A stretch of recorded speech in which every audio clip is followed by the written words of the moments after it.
một cây cực kỳ là đẹp này các bác nhé. Cây này thì bằng vỏ gỗ hương này. Thép thì lưỡi bằng thép gíp đỏ size dài 28 phân nhé, lưỡi 28 chua 14. Các bác tự cộng vào giúp em nhé. Còn tổng cả dao cả vỏ là 45 phân đấy, không kêu ca gì đâu, cực kỳ là chắc chắn luôn. Đấy, với một cái cây như này thì em đang bán giá công khai là 700 một cây các bác nhé.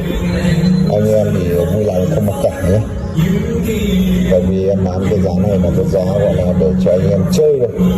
Anh em cũng biết trên thị trường một cây như này thì em bán khoảng độ 900 đến 1,1 triệu nhé.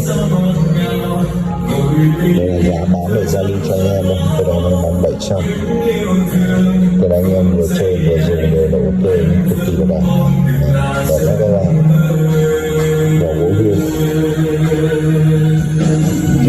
Bác nào lấy thì các bác cứ vui lòng liên hệ qua Zalo cho em nhé. Số điện thoại Zalo là 035 666